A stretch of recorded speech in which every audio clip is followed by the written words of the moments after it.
Welcome back. Coffee break was short. These 2 days are a bit short in terms of time and in terms of availability. However, we hope that the information we are passing by are quite significant and important to stimulate further discussions. Without further ado, we are in parallel session B1.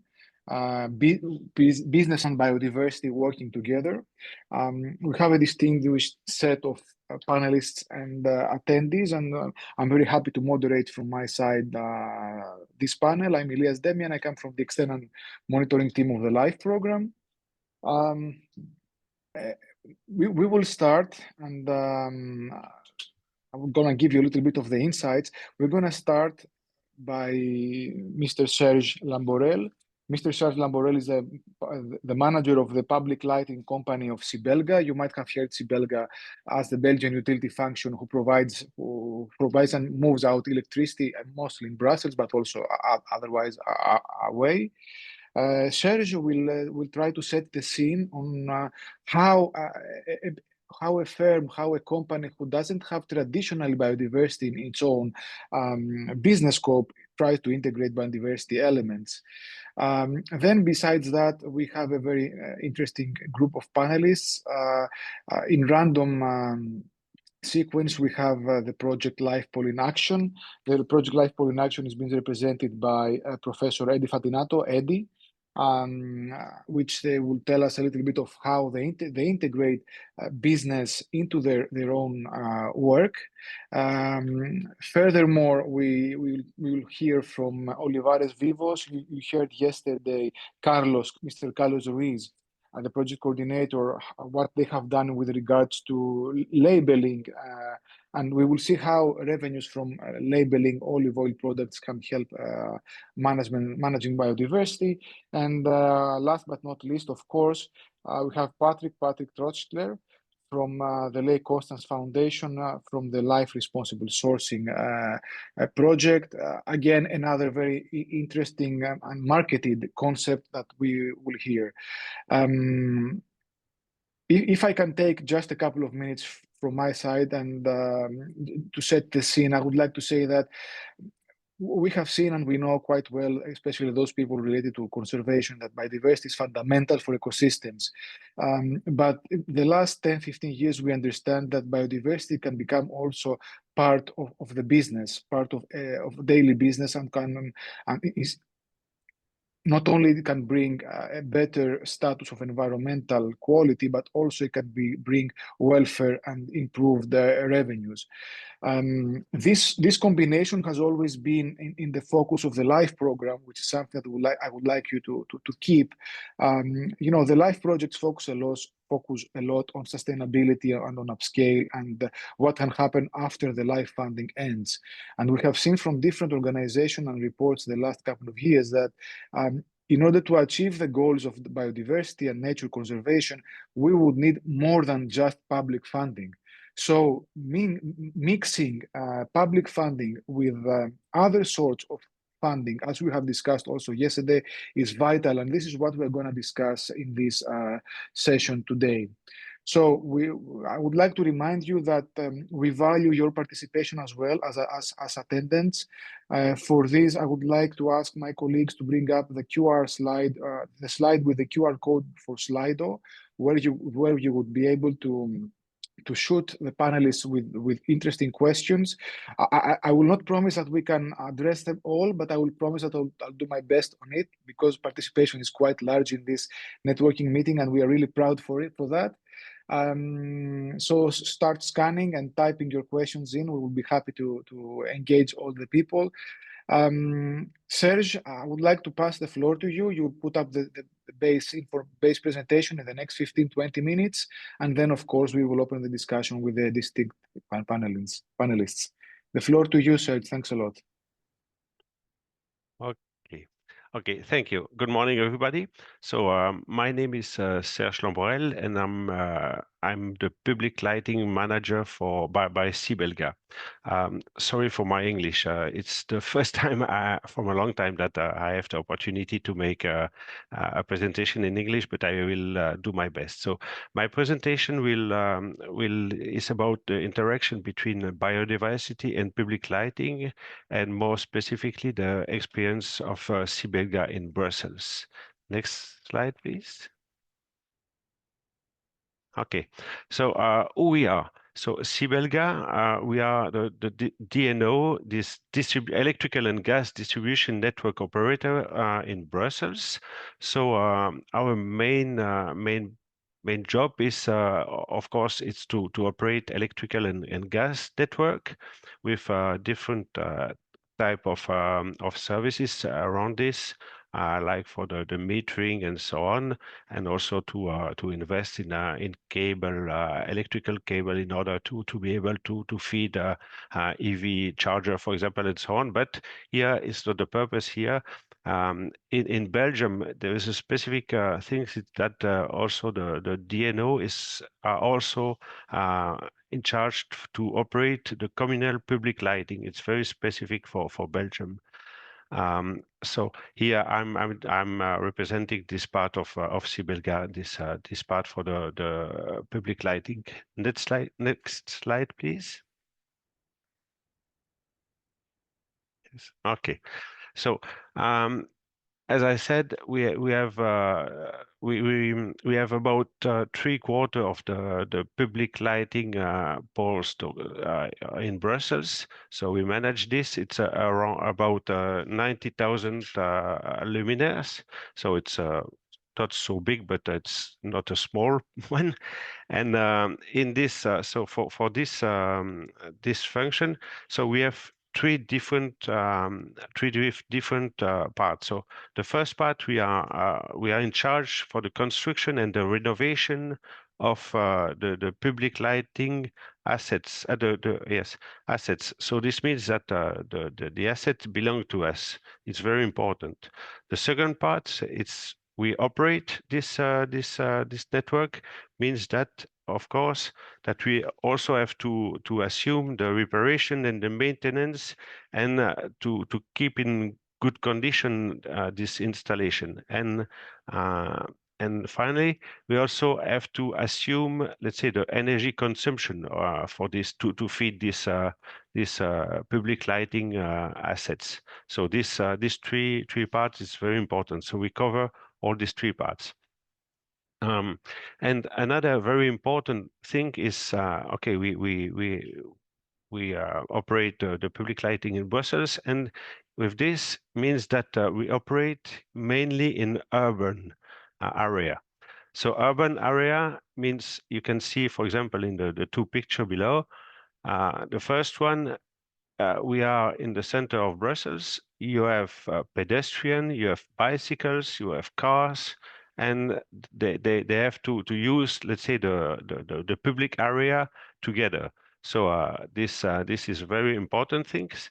But we have also, due to the fact that it's urban area, we also have to face all problems that we can find in big cities, with activities during all the night in some places. So I will come back on this specific point. Next slide, please. So just to give some information about our mission, just to come back before, the main function of the public lighting was was focused on safety aspect. So the public lighting was there to secure the public area, and to allow people to have activity during the night. And for this studies, so we made studies based on standards that requires mainly minimum of light level. And this means that, okay, there were quite never a maximum light intensity request. So I don't speak here about the ethic aspect of the design of the public lighting, but it's not the purpose here. But so means that it was not the problem to put more light, and so the problem of the light pollution was quite never taken into account. But now biodiversity protection becomes more and more important, and is a good thing. Okay, I don't. It's not my discussion here, but this means that we have how to translate this into design guidelines, how to translate the fact that, okay, we have to take into account more and more light pollution. So for this, so it becomes very important for us.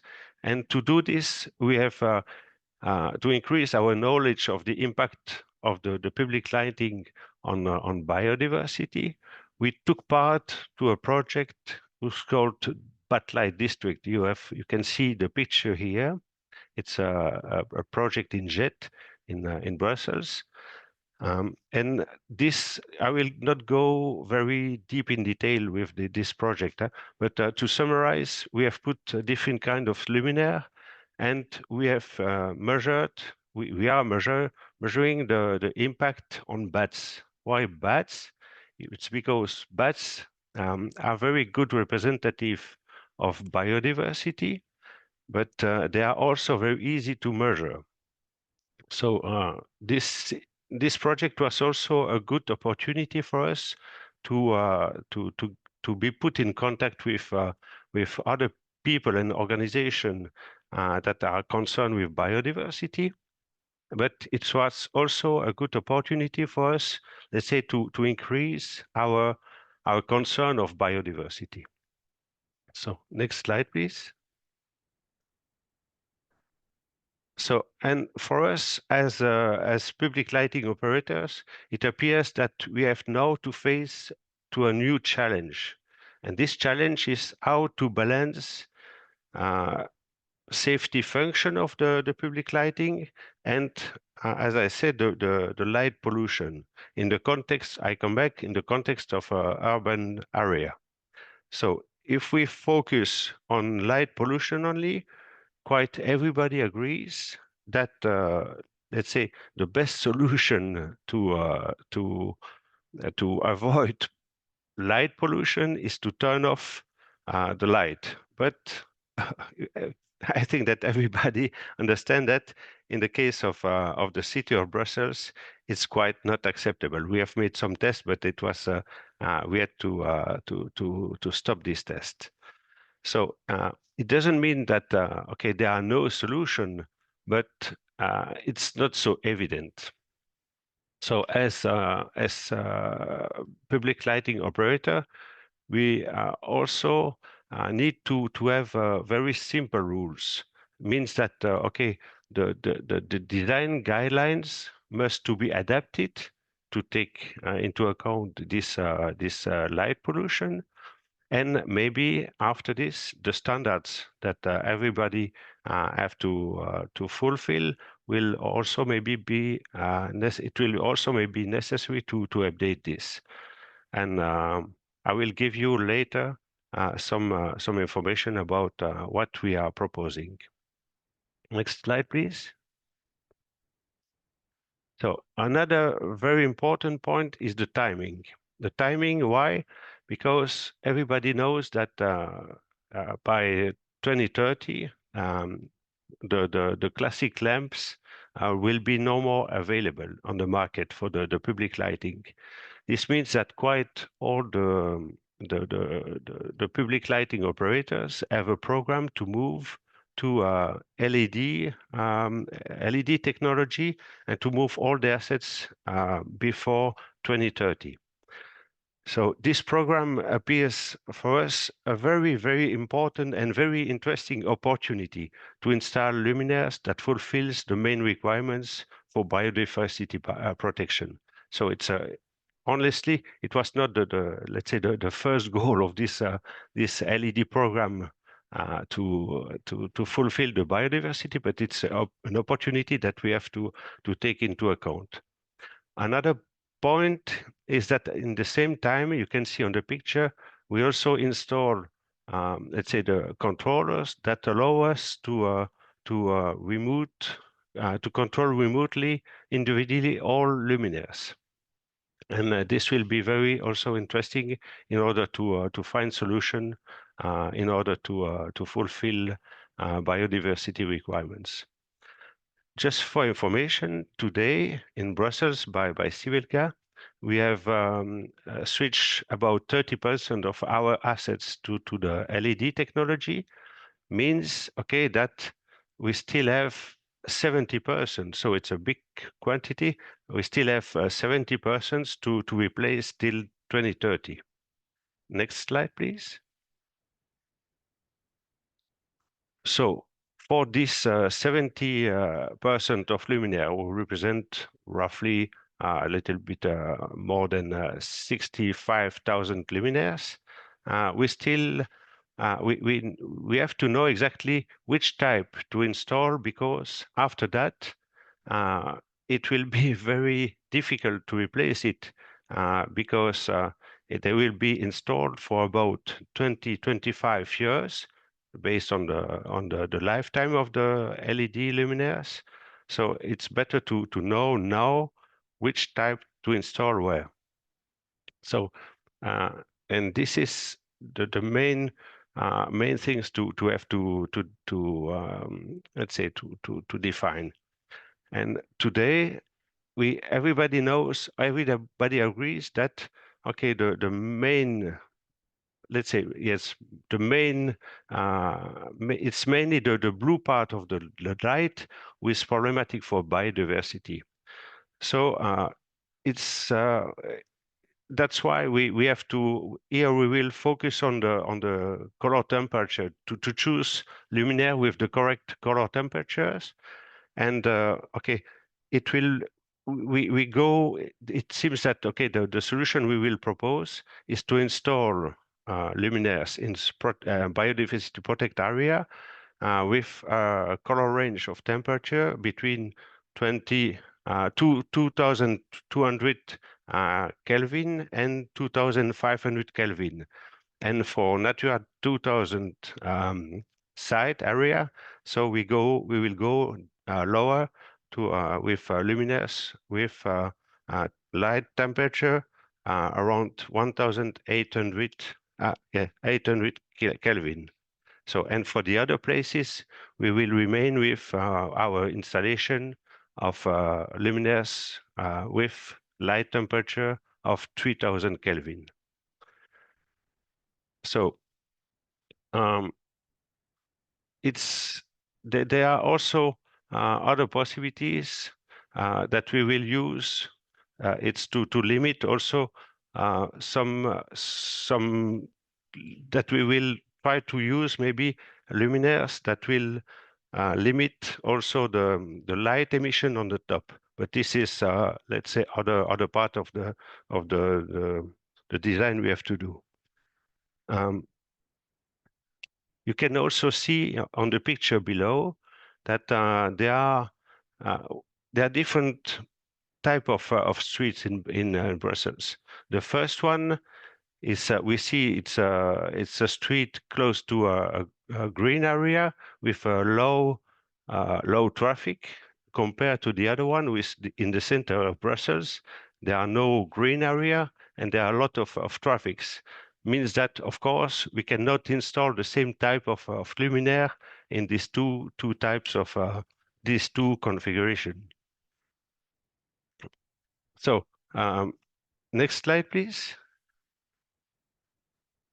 So concretely, so now what do we have to do? What is important to do? So it's important to do, it's to have a map where we can see what to do where. So yeah, on the map you see on the slide, you see there's a we can find the green area with the Natura 2000 zone, and let's say other place, but this map is not complete. So we have to put on this map, let's say the all the other green green area to protect. And this is a very big job to do. And with this map, we will be able to be, I'd say, to have the same understanding of what to do where. Okay, on the other side, okay, it means that in this this protected area, we will also have a look if we still have the possibility to change the type of luminaire, because they if they are not already moved to LEDs type, so we will have the opportunity to replace it. And finally, based on our intelligent street lighting, we can also apply some dimming. You can see here a profile of dimming solution. So next slide, please. This is the last slide. So yes, just to come back, there is two, let's say, not negative, but not positive impact of this choice. The first is that the 2200 LED luminaire are less efficient than the other one. So we have an estimation that this less of efficiency represent less than 1% of the total electricity consumption. So it looks very acceptable to assume this. Another part is that with additional type of luminaire, we will have to manage more items. So it's not, let's say, it's not good for the effort we are trying to do for the rationalization. But okay, we also have to assume this.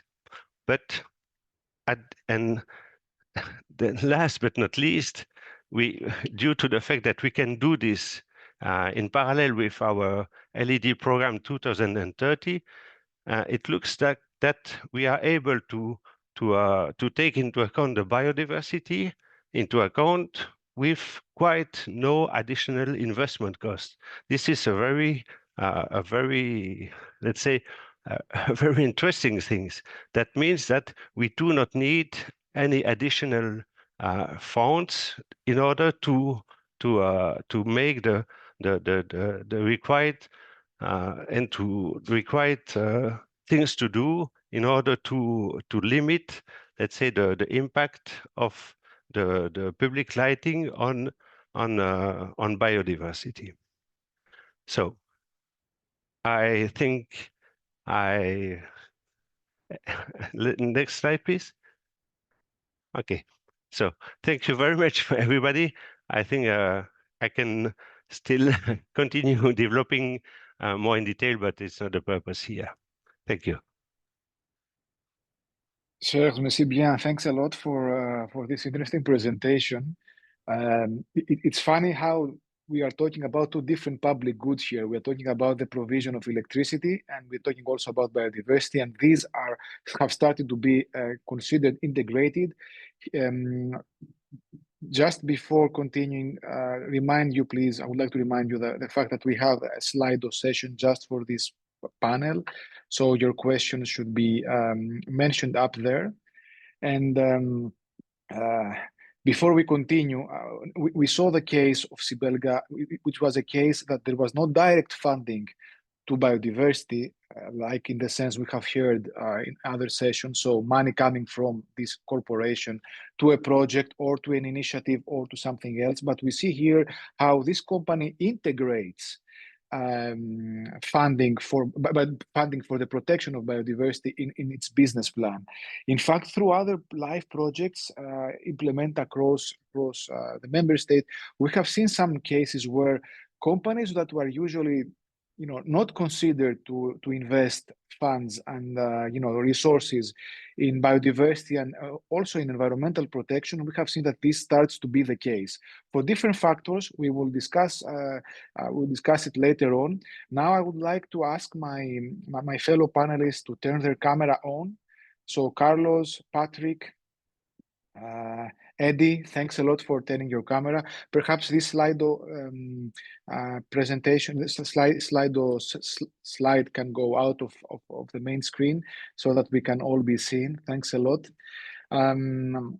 Before we start, I think it is a very good idea, a very quick tour de table, but not in a traditional sense, but in the sense of letting us know what each of you do with regards to the topic of today's discussion. So I would like to know from Carlos, from Eddie, from Patrick, Sergio, we heard from you before, in less than a minute, why do you think you are here? Explain to the audience so that we can perhaps instigate their own willingness also to ask. I'm gonna start with the way I see in my screens. Apologies for the sequence. Patrick, you first. Yeah, hello. I'm Patrick Rötzler, working for Lake Constance Foundation, an environmental NGO.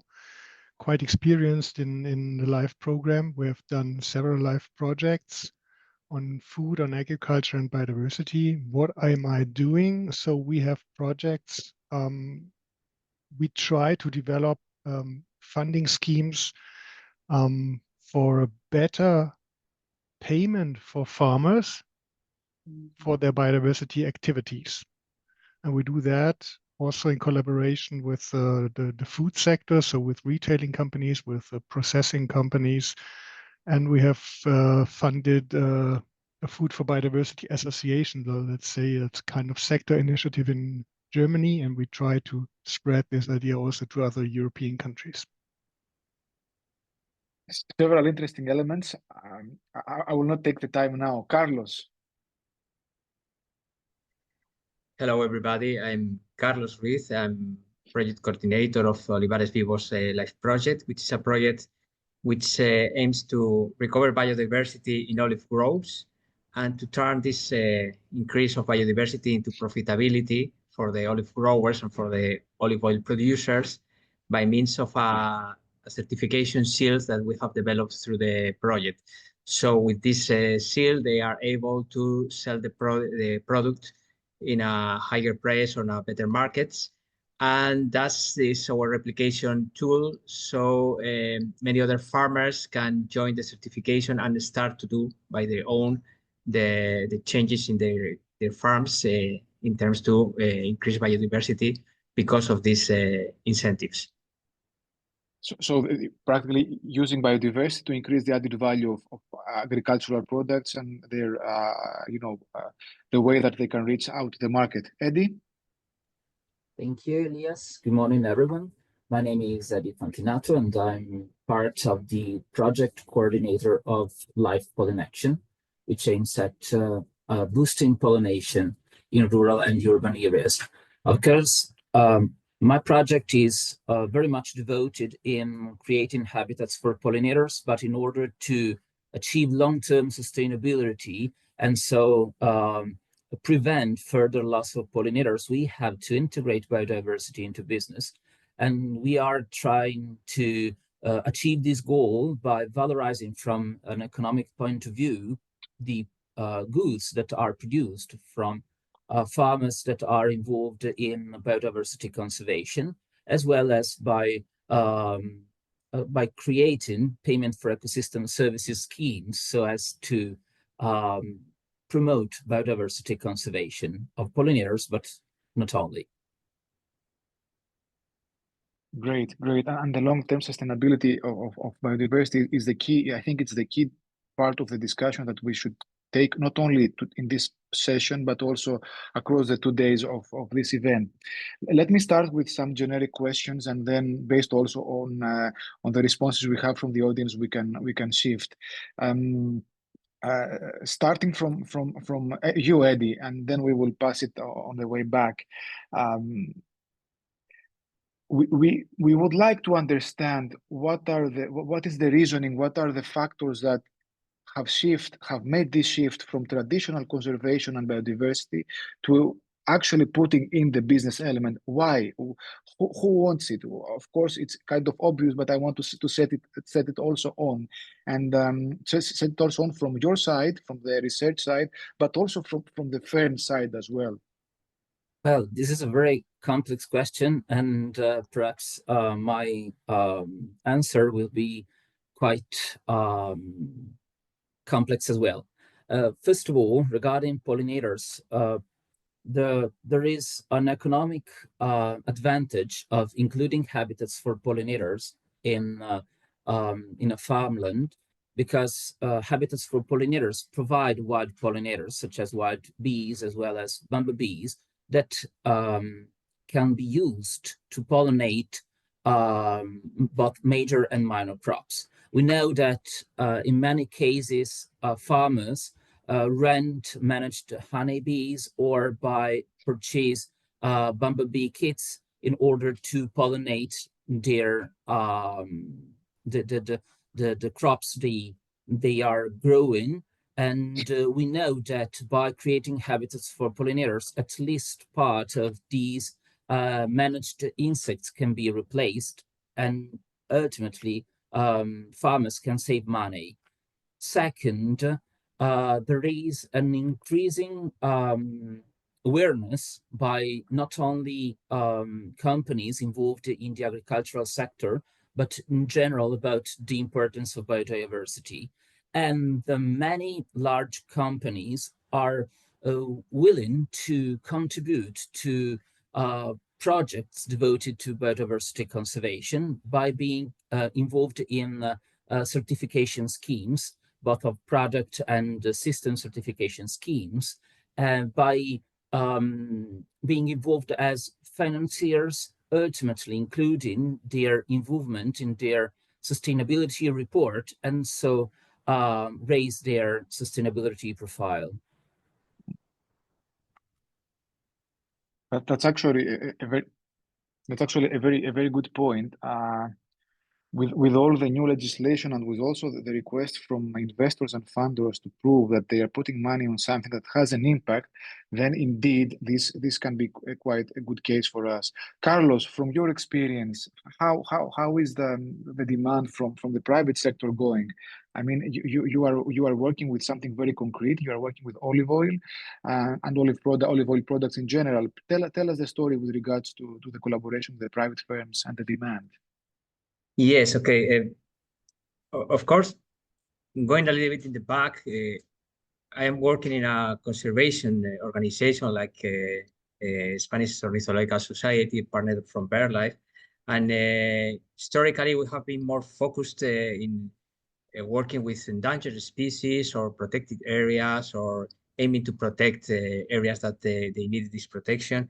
But we realized, because of our monitoring programs and so on, that the biodiversity linked to productive areas, and mainly to agricultural areas, it was decreasing quite drastically. So that's why we first focused on this. We have had always a strategy of working with the stakeholders, searching for a common objective. And despite we have our main objective is different, farmers, they want to earn money, logically, and we wanted to increase biodiversity, but we found that these both objectives could go together if we succeed to turn the biodiversity into profitability. That's why we started.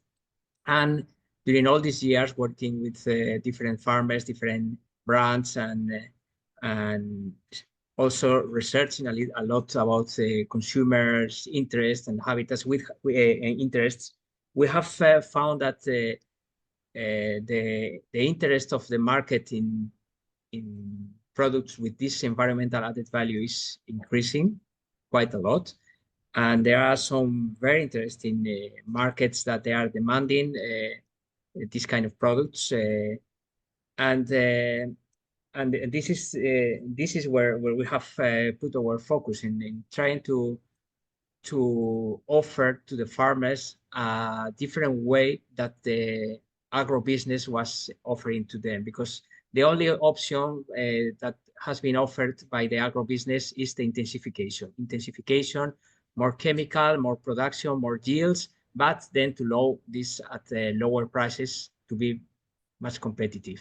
But what we are looking is to look for the way of differentiation, to offer something different that you can sell it in a bigger price and in a better way in more interesting markets.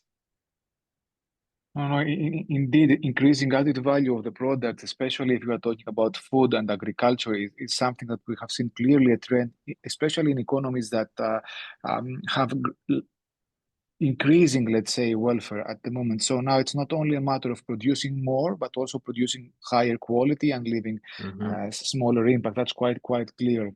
Patrick, you also have a very good experience with a specific sector which is quite intensive in Europe, the food sector and the food companies.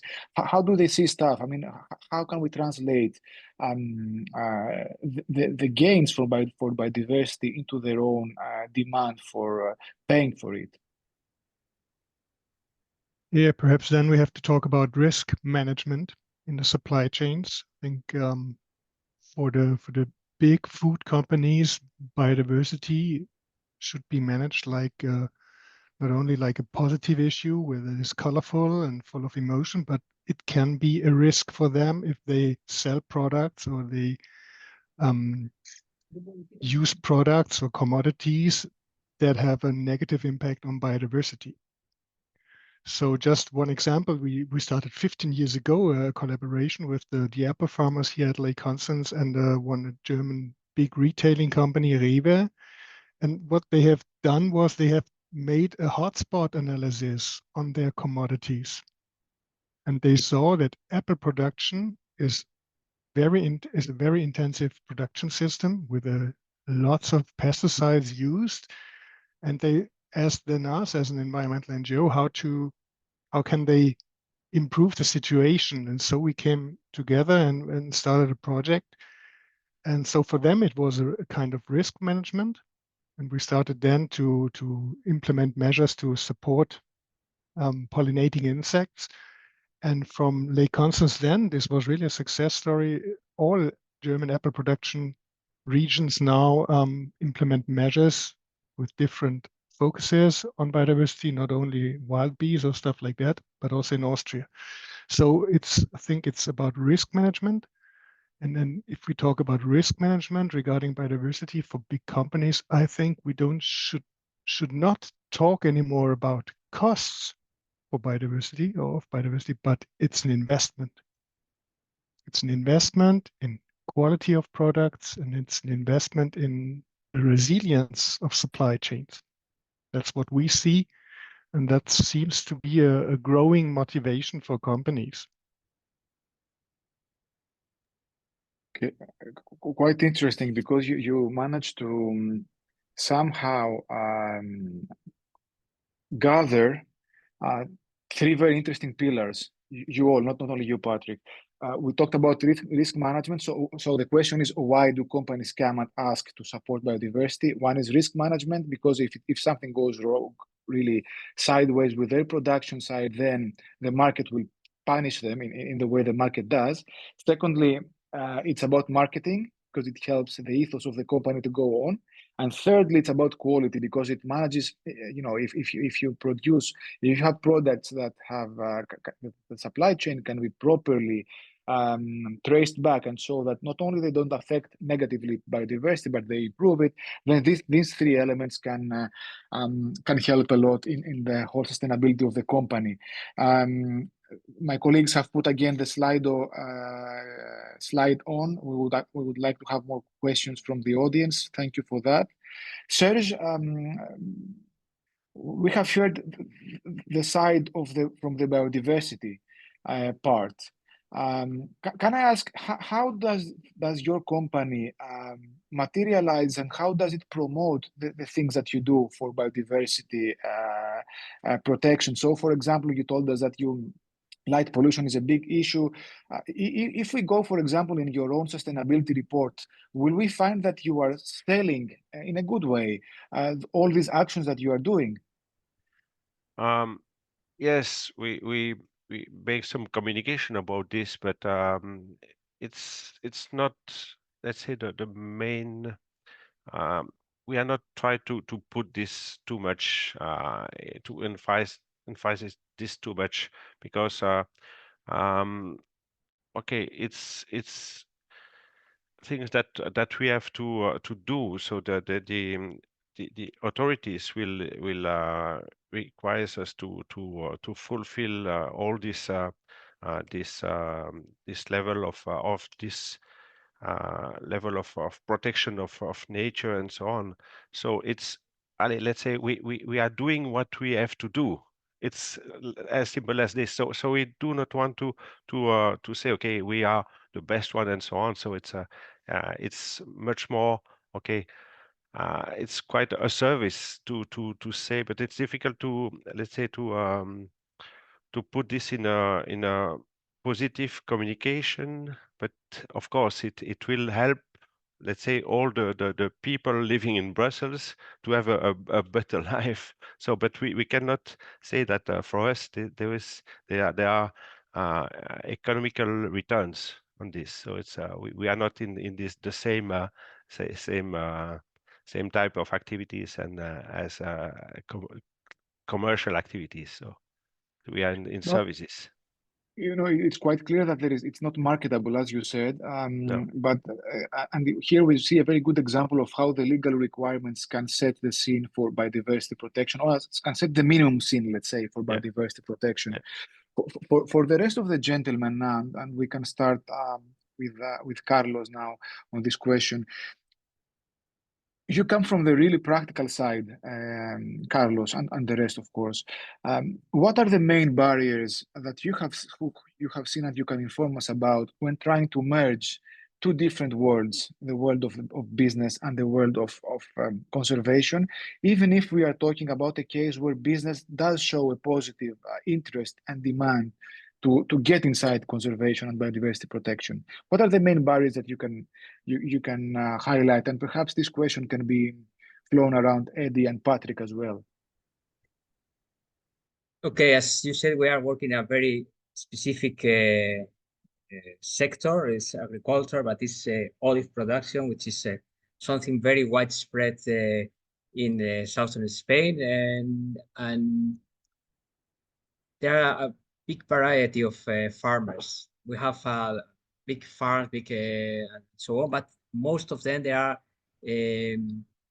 small size farmers that they have a very, very tiny surface, and many of them, they work not as professional farmers, but it's like a additional activity. So for them, this activity sometimes means the balance to be able to have a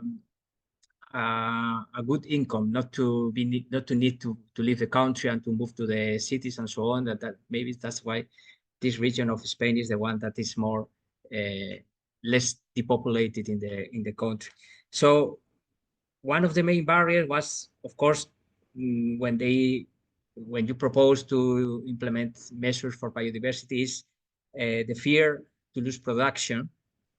Even though many of the measures are not related with agronomic practices, but some of them, yes, because we try them to manage the soil in a different way to prevent erosion and so on. So fear to lose the production is one of the barriers.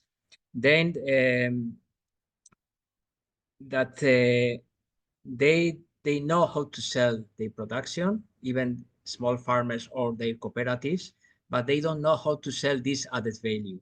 They are very used to sell part of the production in bulk, part of the production bottled, but they have like a very long way of selling to the same traders and so on, and they need to open new markets, and this is also a barrier, of course. And then there is a big pressure from the agribusiness to convince them to go more intensive, and even the intensification can happen only in some of the farms, because it depends a lot of topography, availability of water, and so on. Agribusiness doesn't mind about this, and they try to convince to go for this intensification, all of them, even if it's not feasible in their farms. And maybe the last two things is that a big barrier is also that as farmers, they want to receive their revenues yearly, of course, and it's difficult for them to think in a medium long term. And then the public policies, and mainly the CAP, they was supposed to support strongly this shift, and it's not performing as well as we would like, as we have seen with the last simplification of the CAP after the demonstration of 2024 and so on. Just to stay on the CAP before I pass the floor, and to clarify, are you referring to the fact that the revenues from the farmers cannot be put on an annual base or in a more frequent base, and this is one of the barriers you said? How did you link it with the CAP? No, it's two different things. First, that if they need to invest in biodiversity, the return will come after some years in a medium term. This is one barrier. And the other one is that the common agricultural policy now with these eco schemes, at least in permanent crops, they are not really pushing to promote the biodiversity related eco scheme. And has been, at least in Spain, very poorly designed and a very bad, with a very few money compared with the other eco schemes. So they don't see this incentive also to, so it's an addition of many barriers finally. Thanks for clarifying. And we know one of the reasons and one of the expected outcomes of these 2 days, and of course of other networking meetings, is to try also to pass messages to the policymakers if we can do so. Thanks a lot, Carlos, for that. This has been quite interesting. Eddie, from your side, the main barriers that you see in that in bridging the gap, or in marrying together two different stakeholders like conservationists and the firms? Well, of course, some of the barriers that have been listed by Carlos are quite widespread and well known, I think, by all of us. The necessity to improve the economic value and somehow to be effective in communicating the increased value of products that have been produced in a very biodiversity friendly context is a major barrier. But also another possible barrier is the lack of coordination between different actors. So, for instance, in Life Pollen Action, we have a partner which is working in the implementation of a label. The Friuli-Venezia Giulia region is trying to valorize also from an economic point of view the products that come from species-rich grasslands. And the issue here is that many times farmers, but also breeders, do not know where to find a certain type of hay with which feed the cattle and the livestock, and so there's a need to create platforms where different actors can meet and the demand and supply can find a venue. This is a very practical issue that we have faced and that we are trying to solve, and that can be added to those that have already been listed by Carlos. And to give a little bit of a context to what just Eddie said, Eddie and the project that Eddie works in are creating a sort of certification for meat and milk that comes from cows that have been fed with specific type of hay, and that enhance also biodiversity and land management as well. So this is why this comment was put in. And indeed, if you go and you try to look in different life projects that exist in the agricultural sector, you will see the problem that Eddie just highlighted quite intensively. Closing the gap between between supply links of the supply chain can be quite costly, because you might be able to find whatever you need for your production in quite far from where you are, from the localization part, and also specifications of the quality of the material that you need vary significantly. By the way, you can have a look on live projects which are relevant in the live database. It's something that we always encourage you to do. Just a little bit of an advertisement. Patrick, from the food sector, your experience with barriers, because okay, the food sector is one of the biggest economic sectors in Europe, not only in its member states. So I would like to see if these problems that Carlos and Eddie have described do appear in also scalable sectors, and like the food sector in general, the food companies. Yeah, I think a main barrier is that funding biodiversity in agricultural production is often a marketing activity and not a strategic commitment by the food sector companies.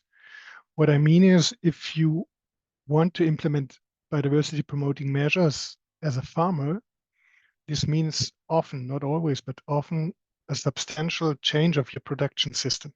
And if you do that, you need reliability, you need a long-term contract or partnership with those companies. You don't do that just for 1 year and then you have another contract, perhaps with another company. So that's a main barrier, that there is the farming sector cannot be sure that these biodiversity requirements keep like that.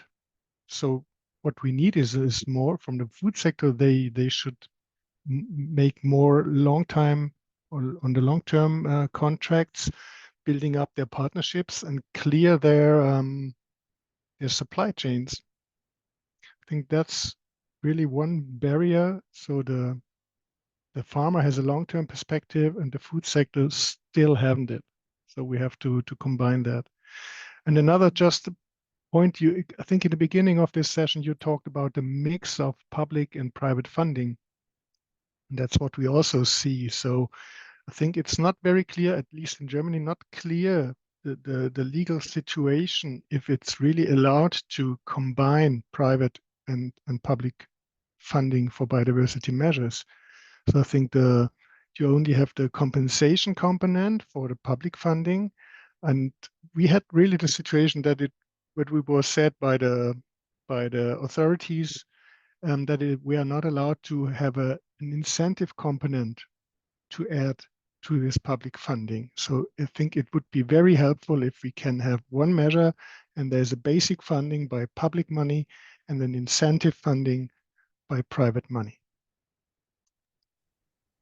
This big picture is quite interesting. I mean, missing the long-term commitment with the farmers, I can see how this affects also what Carlos said before on the expected revenues of the farmers and when this will come. Try to also to cover a bit some of the topics that our dear audience have brought up on Slido. ESG reporting could also help for this long term, because companies have to report at some point onwards their long-term strategy as well. So at the moment, not at the moment, but when funding by biodiversity becomes, a long-term practice, perhaps through the demand of corporate reporting, this can also help what just Patrick mentioned. And this is to cover one topic we just said. And I took note of the significant gap that you just identified. I mean, we heard also from the IB expert yesterday that blending finance is the way to go forward. If the legal framework does not allow that, or we are not aware if it does, this shows a gap that we need to strongly work on. Now, I will put a question here for Serge. Serge, the question comes from the audience, and it's anonymous, but there's no issue. It says that since the LED program has to be done before 2030, how do you plan to share your experience and good practices with other light managers, either in Belgium, I would also add, or across EU? And how easy would be for the rest of the companies, because I guess you have the overview of the market, how easy will be for the rest of the companies to implement and to adapt to the 2030 requirements for this topic as well? Yes, okay. So in order to share our, let's hope, good experience, we are in contact with first with the other parties that are involved in the public lighting in Brussels. So we have a lot of contacts. We also have contacts with other DNOs in Belgium, and we also are involved in association. One of these is Lucy, is an association of cities for light operators. So we try to share our experience, but I will also come back on the, let's say, the fact that it's for us very interesting to work in parallel with live project, the live project with here in Brussels. So because we are not fully integrated in this live project, but we work in parallel. We are in contact with these people from the Batlight District project, and based on this, these people of the live project take the role of coordinator, and they push, let's say, the other people to be more involved and more concerned with the biodiversity. And this is very important, because on our side we are focused on our business, and we do not have time to make maybe some communication and so on. So it's important to have people that can take this role in charge. But of course, we are not in as I said, we in a commercial position. So we are very open to share our good experience, because we are not concurrent. So we do as much as we can, but of course, if other people wants to take contact, we are very open. And I think it's quite a good example, and we will look forward to also see similar examples from other countries as well. Of course, the topic of bridging business and biodiversity is a huge topic. When we were discussing that with the fellow panelists before the event starts, everything was like quite clear. We hope that with this discussion, with this panel, we put a very small stone on starting thinking how we can integrate in one ecosystem, let's say, all the partners, all the stakeholders. I would like to thank sincerely all the panelists and all the people behind this organization of this panel as well. We are now reaching the end. Don't forget, we have to go back to the plenary so that we can listen and wrap up. You can see from my colleagues a very nice graph here on how we can do that, how we should jump back to the plenary. So I don't salute you. We see each other in right away now for the last 10 minutes. Thanks again to all the questions that came in, and also to the panelists. Have a good continuation of the meeting.